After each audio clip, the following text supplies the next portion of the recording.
Bonjour à toutes et à tous, aujourd'hui on se retrouve pour une nouvelle vidéo pour parler des pathologies neurales au niveau de la hanche. Donc on va commencer par mettre en tension le nerf fémoral qui vient par ici.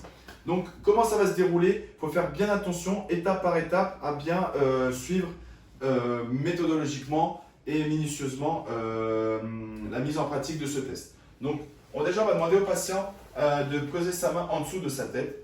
Il peut garder son bras ici plutôt libre. On va lui demander une flexion crânio-cervicale, une flexion cervicale, ainsi qu'accompagnée d'une flexion thoracique. Ensuite, on va lui demander de venir attraper son genou, comme ceci, et de garder, très important, cette position avec la flexion crânio-cervicale. Et donc, nous, qu'est-ce qu'on va faire pour étirer le nerf fémoral? Donc, on va venir faire une flexion complète de genou, et on va venir aussi chercher l'extension complète de cadera, mais de hanche, pardon, en espagnol. Mais juste avant, on va faire une décompression de la capsule articulaire coxofémorale, comme ceci. Et on vient tirer. Et on demande à notre patient quand est-ce que ça lui tire. Top. Parfait. Donc voilà pour ce qui est de la mise en tension du nerf fémoral. On va demander au patient de garder cette position pour passer tout de suite au nerf obturateur. Comment on les tire? Qui se retrouve au niveau de la face interne de la jambe. Donc c'est le même principe. On lui demande de garder la position. On vérifie si tout est OK, parfait. Et donc là, ça va être la même chose, flexion complète de genou.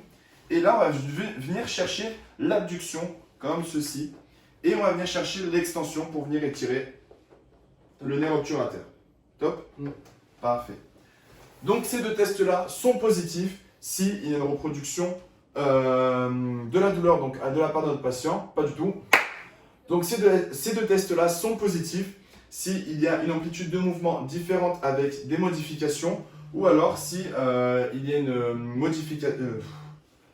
Donc ces deux tests-là sont positifs s'il y a une amplitude de mouvement différente avec le côté contralatéral ou s'il y a une amplitude différente lorsqu'on quitte un peu de tension au niveau cervical. Donc bonjour à toutes et à tous, aujourd'hui on se retrouve pour une nouvelle vidéo pour parler des pathologies neurales. Et donc qu'est-ce qu'on va faire aujourd'hui? On va mettre en tension le nerf cutané. Donc faites bien attention, le test se réalise étape par étape. Donc tout d'abord, comme d'habitude, on va demander au patient de venir chercher sa main, comme ceci, de la poser sur sa tête. Une flexion crânio-cervicale comme ceci, une flexion cervicale et accompagnée d'une flexion thoracique. Parfait. On va lui demander cette fois-ci par contre d'aller chercher sa jambe qui est au-dessus. Hop là. Il maintient bien, il garde bien la position. Parfait. Et nous, qu'est-ce qu'on va faire? On va prendre la jambe d'appui qui est sur la table. On va amener une semi-flexion de genou et on va amener une composante d'adduction de hanche, comme ceci. Et on va demander à notre patient quand est-ce que ça lui tire. Top. Parfait.